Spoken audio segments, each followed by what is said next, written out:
तो दोस्तों नमस्कार, MPSIL स्टूडेंट नंबर 1 में आपको स्वागत है। मैं आज आपको लेकर आए हैं गुलाम वंश। दोस्तों इससे पहले पहले की वीडियो में मैंने बताया था कि मोहम्मद गौरी के बारे में बताया था।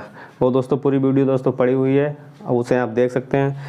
अब गुलाम वंश दोस्तों ये किस में आता है? गुलाम वंश जो है पूरा सल्तनत काल में आता है, सल्तनत दिल्ली सल्तनत में। दोस्तों पहले मोटा मोटी थोड़ा दिल्ली सल्तनत बताते हैं, उसके बाद दोस्तों गुलाम वंश बताएंगे।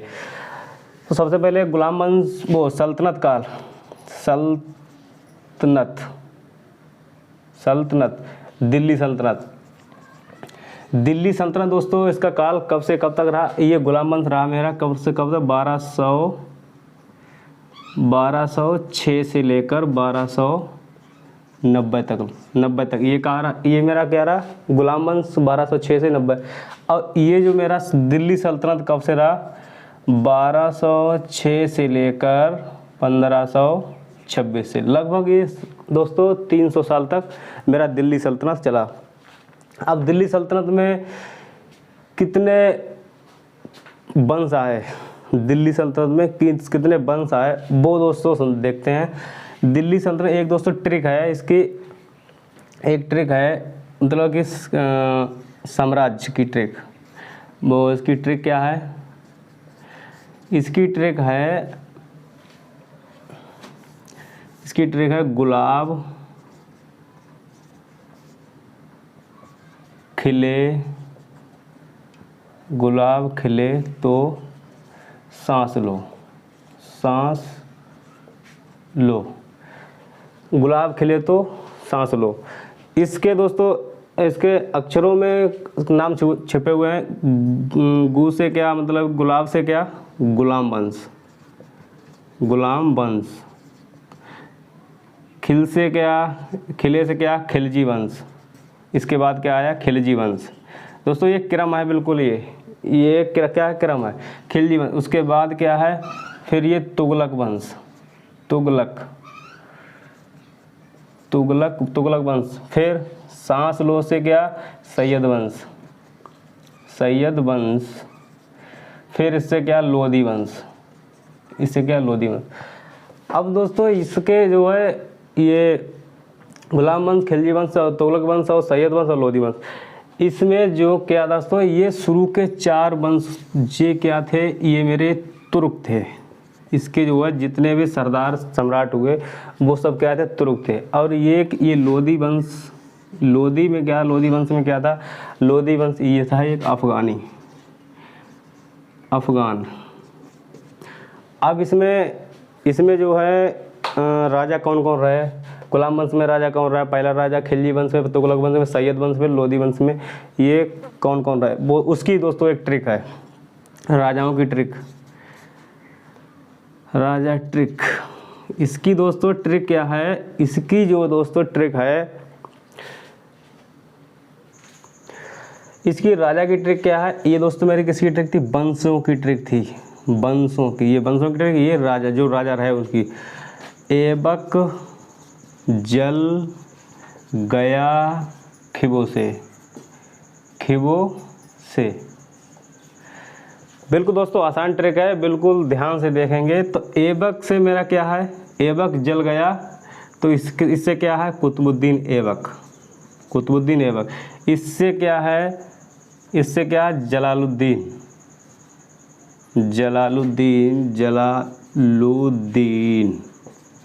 इससे क्या है मेरा? गयासुद्दीन।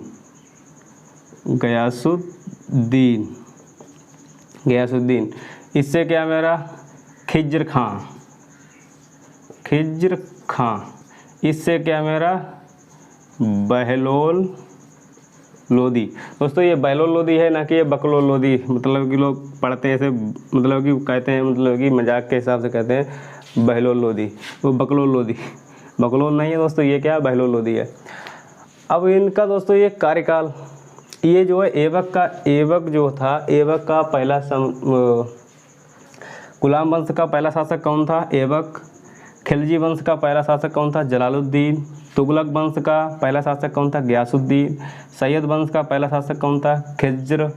और फिर लोधी वंश का सबसे मतलब कि पहला शासक कौन था? बहलोल लोदी। अब दोस्तों जानेंगे इनका शासनकाल। इनका शासनकाल कौन से कब तक रहा। इसका दोस्तों गुलाम वंश का रहा 1206 से लेकर 1200, जैसा कि मैंने ऊपर लिखा हुआ 1206 से लेकर 1290 तक। ये इसका रहा ऐबक का, कुतुबुद्दीन ऐबक। इसमें दोस्तों इसमें कई राजा आए, वो दोस्तों वही बात बताएंगे। फिर जलालुद्दीन का दोस्तों जलालुद्दीन का दोस्तों रहा इसका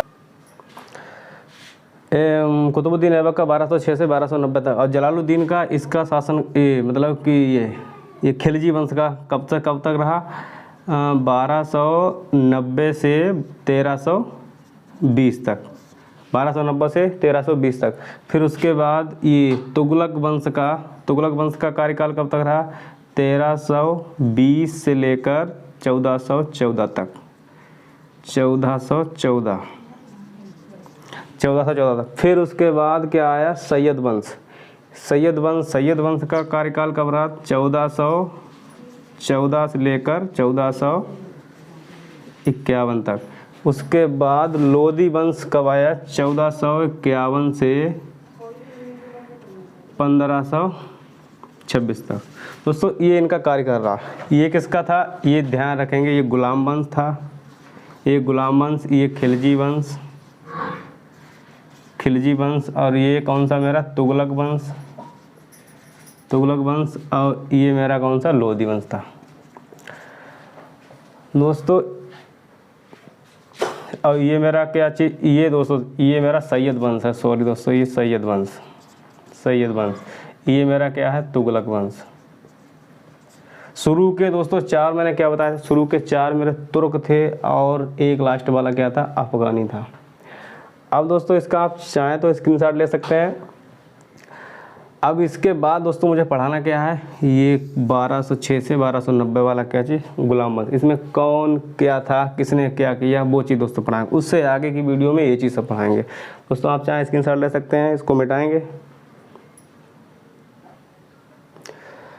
गुलाम वंश दोस्तों इससे पहले बता चुके हैं दोस्तों। अब वो गुलाम वंश के शासक बताएंगे कौन कौन रहे। सबसे पहले तो बता चुके हैं, सबसे पहले मेरे कौन थे कुतुबुद्दीन ऐबक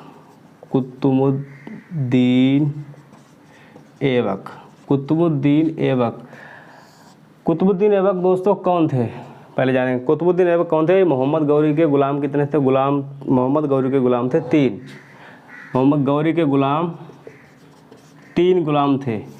सबसे पहले कौन था ऐबक था, फिर उसके बाद एयालदोज के बाद फिर वाचा, उसका नाम क्या था, कौन सा था कोवाचा। ये दोस्तों गौरी के गुलाम 3 गुलाम थे, एक ऐबक था, एक एयालदोज, फिर एक कोवाचा।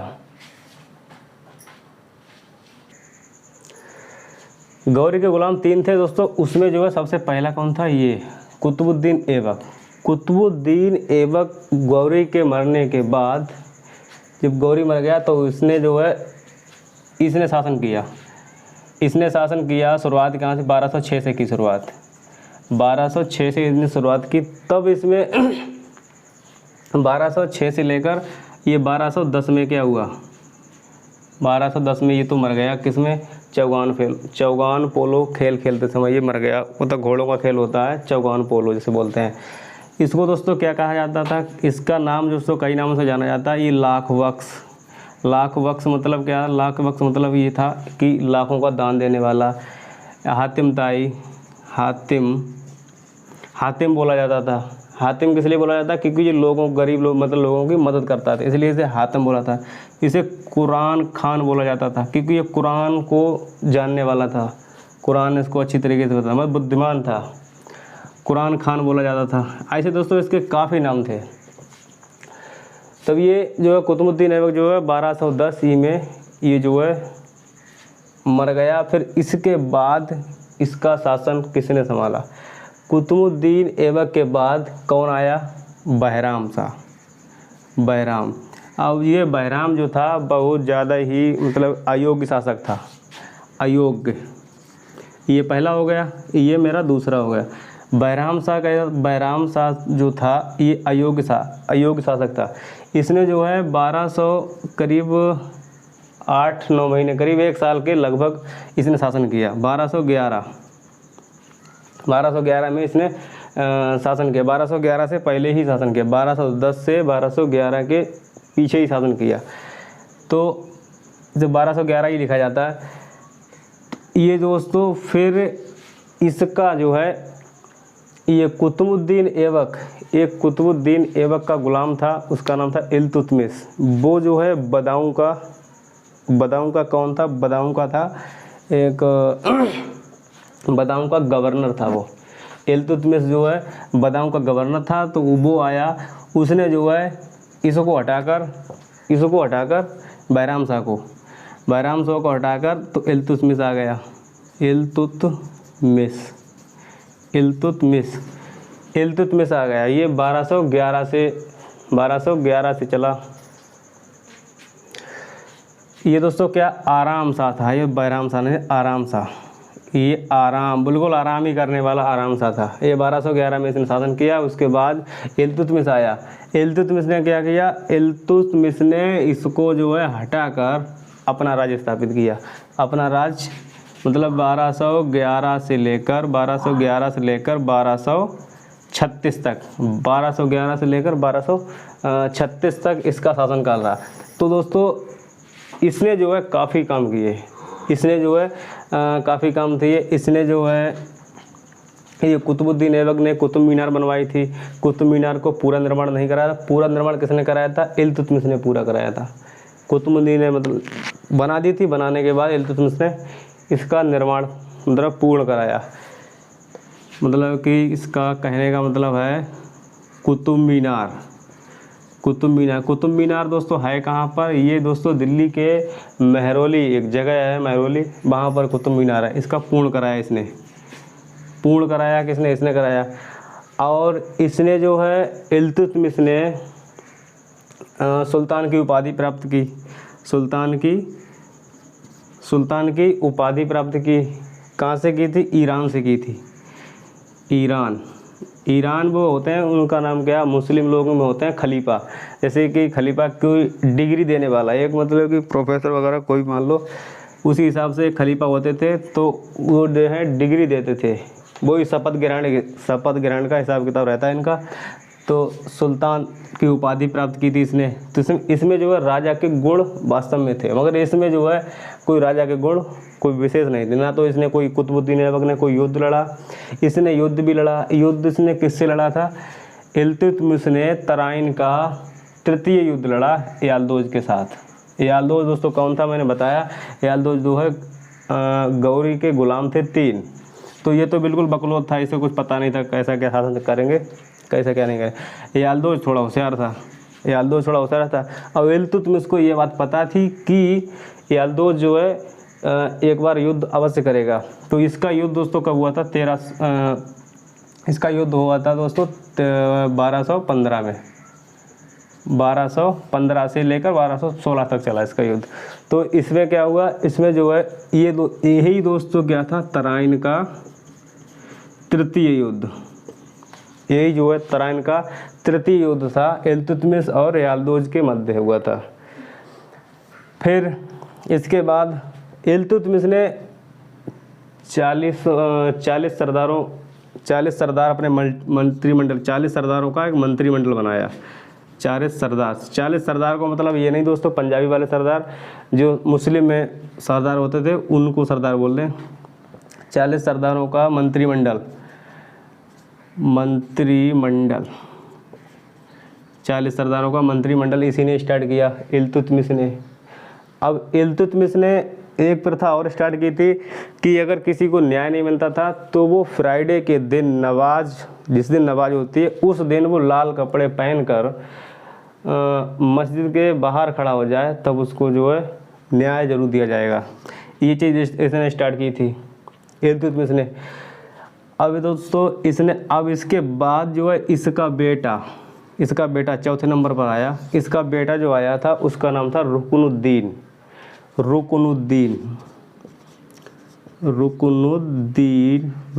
आया। इल्तुतमिश ये बात कह चुका था कि मेरे बाद मेरे ना होने पर शासन कौन करेगा, मेरी बेटी करेगी रजिया सुल्तान। मगर इस 40 सरदारों को ये बात पसंद नहीं आई, इसलिए जो इसने क्या किया, इसने जो रुकनुद्दीन को राजा बना दिया। इन लोगों ने जो 40 सरदारों मंत्रिमंडल था, इन्होंने क्या बना दिया, राजा इसको बना दिया रुकनुद्दीन के लिए।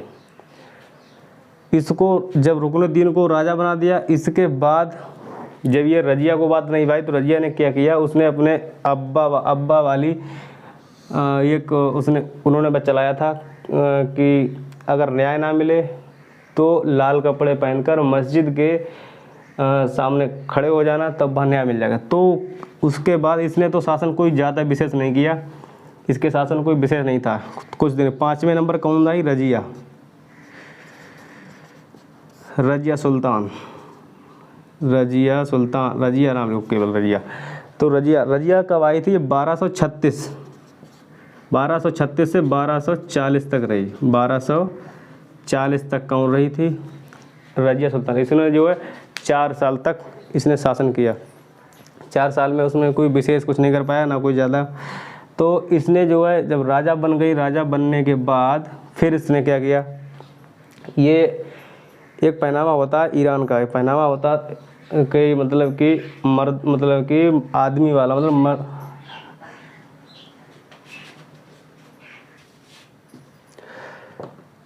रजिया। अब रजिया दोस्तों, रजिया जो थी, रजिया इसको न्याय मिल गया। न्याय मिलने के बाद ये 1236 से 1240 तक इसने शासन भी किया। अब रजिया दोस्तों ये मारी कैसे गई, रजिया ने क्या किया, ये अपना भारत में एक जगह है, ये जगह जो है तबर सिंध नाम से जानी जाती है।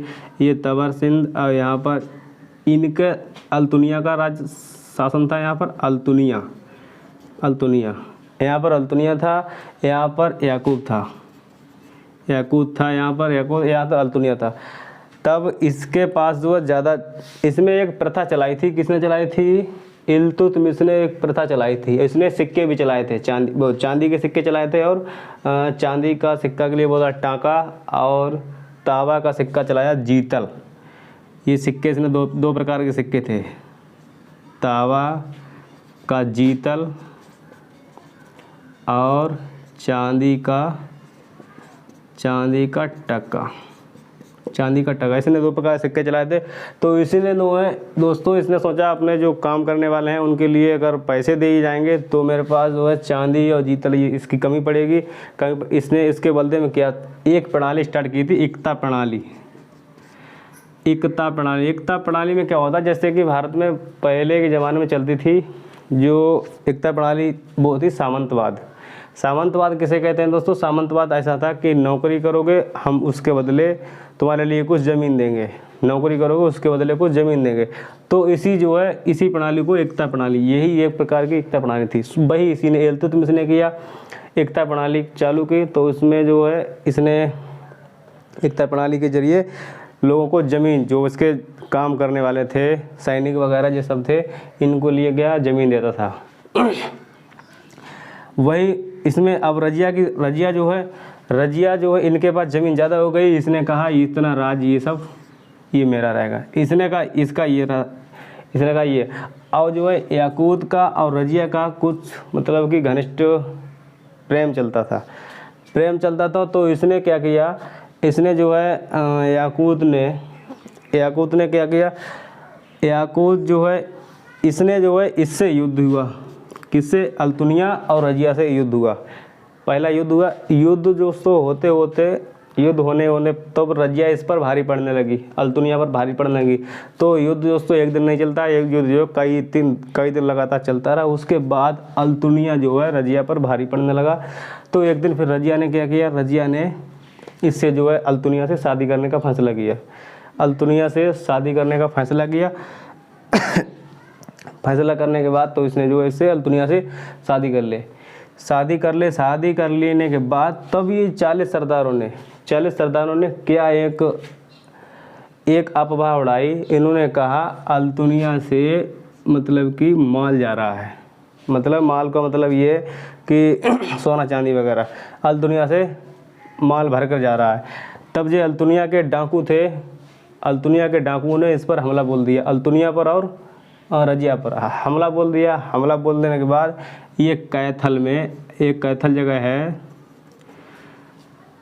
ये कैथल जगह है यहीं पर, तो कैथल के पास इनकी जो है दोनों की हत्या कर दी। हत्या करने के बाद और फिर ये 40 सरदारों ने इसके लिए मार दिया। मतलब ये सब रजिया, अल्तुनिया और याकूत ये सब समाप्त कर दिए। उसके बाद इन 40 सरदारों ने क्या किया, 40 सरदारों ने छठे नंबर पर बहराम शाह, ये बिल्कुल बकलोल शासक था, ये बहराम शाह को मतलब किया। इसकी शासनकाल रहा 1240 से लेकर 1242 तक इसका शासनकाल रहा। बहराम शाह इसका कोई विशेष कोई अयोग्य शासक था, ये इसका कोई विशेष महत्व नहीं था। उसके बाद दोस्तों छठे फिर सातवें नंबर पर, छठवें नंबर पर आया है कौन, नसरुद्दीन, नसरुद्दीन शाह,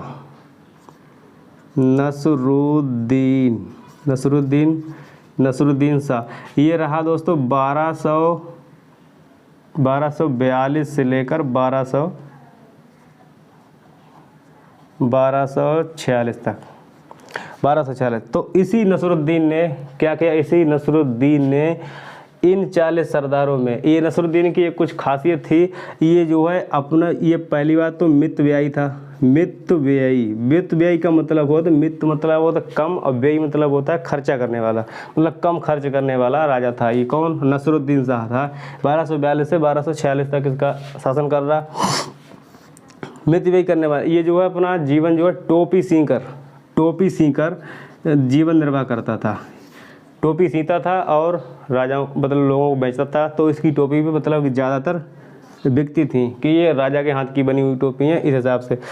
तब इसने सोचा कि नसरुद्दीन शाह ने सोचा कि ये 40 सरदार जो हैं ये बहुत ही खचरा हैं सब, क्योंकि ये मेरा शासन चलने नहीं देंगे। इसने जो है ईरान के एक बलबन नाम था, 8वें नंबर पर कौन था, बलबन, 8वें नंबर पर कौन था, बलबन। ये कहाँ का था, ईरान का। ये किसका गुलाम, नसरुद्दीन का गुलाम था। इस दोस्तों इसका गुलाम वंश क्यों पड़ा, इस गुलाम वंश में 4 महत्वपूर्ण शासक हुए। सबसे पहले कौन था, ऐबक था, फिर इल्तुतमिश था, फिर उसके बाद बलबन, उसके बीच में एक महिला थी रजिया। कुतुबुद्दीन वो उसका गुलाम, गौरी का गुलाम कौन था, कुतुबुद्दीन ऐबक। कुतुबुद्दीन ऐबक का गुलाम कौन था, इल्तुतमिश का गुलाम कौन था, इल्तुतमिश का गुलाम था नसरुद्दीन। और नसरुद्दीन का गुलाम कौन था, बलबन। इसने जो है अपने गुलाम को इस संगठन में शामिल किया, जो कि इल्तुतमिश का बनाया हुआ था मंत्रिमंडल, 40 सरदारों का संगठन बना हुआ था। इसमें जो है इसने शामिल किया। शामिल करने के बाद तब ये एक शासक निकला। तो इसने जो क्या किया, इसका शासनकाल रहा दोस्तों 1249 से लेकर 1286।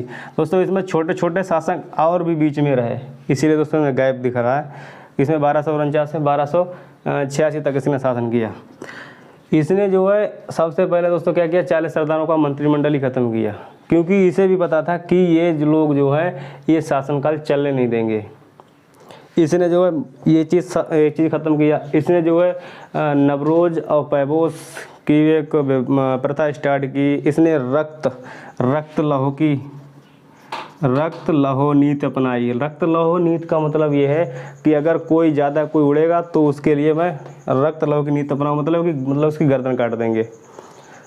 इसमें जो है राजत्व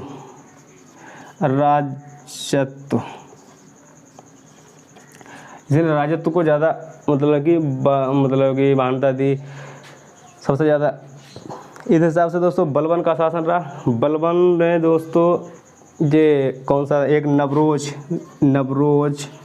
नवरोज जो है इसी ने स्टार्ट किया। नवरोज त्यौहार जो पूछा जाता है, एक बार पूछा गया था एनडीए में, तो दोस्तों उसमें क्या था, ये नवरोज त्यौहार किसका है, फारसी लोगों का है, फारसी। नवरोज, फिर पैबोस, ये इसकी प्रथा थी, ईरानी प्रथा थी। पैबोस का मतलब ये होता है जैसे हाथ चूमना, जैसे कि आज की मतलब ज़माने में चलता है, आज के टाइम में जैसे बड़े बूढ़े लोग जो हैं वो क्या करते हैं, हाथ मतलब छोटे बच्चों के हाथ वगैरह चूमते हैं, मीठा वगैरह लेते हैं, उसे कहते हैं पैबोस कहते हैं। फिर उसके बाद